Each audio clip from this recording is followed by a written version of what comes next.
Hello everyone, here to answer a question about our weed control and fertilization setup. If you guys are looking into adding this as a service, I would definitely recommend it. It just takes a lot more training and licensing, and you really need to know what you're doing. That takes some time, and I'm still learning that. It's a lot longer learning process than mowing.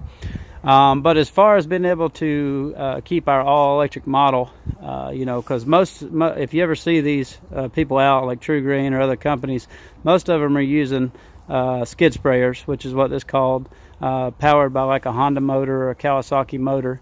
And ours is actually electric. We had this built by a company called Florida Sprayers. Barry is the owner, and he's a super nice guy.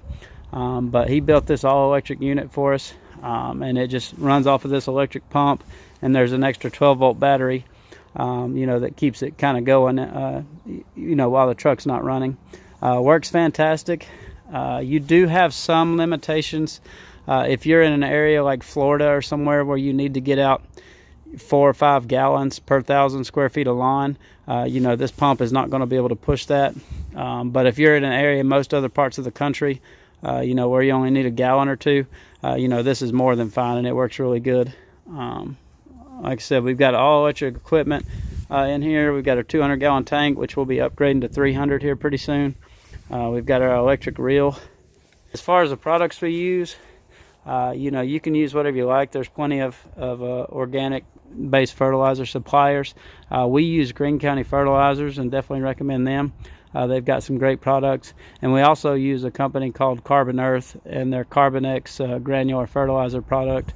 It's really cutting edge, from both of those companies. As far as weed control, I'd love to say that we use organic-based weed control, but unfortunately, there's not much out there that's really effective, or the stuff that is, you couldn't afford it. You only see stuff like that used on like parks and other places that, basically nobody would spend their own money or that much money to do it. It's only parks where they're spending our money to do that. But it's like I said, it's just not practical. You'd have to charge 2 or 3 times as much as your competition. So instead, we focus on the fertility of our customers' properties. We focus on getting a nice thick turf, which is the #1 deterrent for choking out weeds. And then we use herbicides as needed, pre-emergence to prevent them. We just try to, have a more environmentally conscious approach to weed control and fertilization than our competition that might just be blanket spraying herbicides every time they treat a lawn.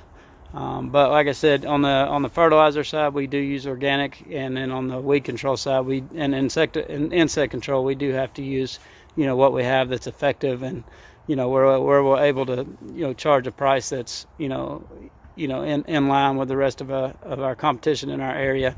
Now, obviously, if you live in an area where they have regulations banning some of these herbicides, I know that's the case up in Canada. Then obviously you're able to use some of that stuff up there, and the prices are so high because everybody has to use it that you can get away with that. But like I said, in particular, where we're at, you kind of have to use what's effective, both as far as how it works and what's cost effective.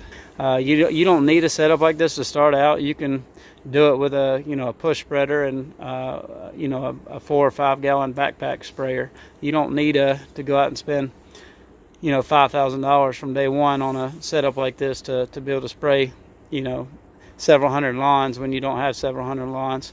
But if you have any comments, questions, concerns, feel free to leave them below. Like and subscribe, and thanks again for watching.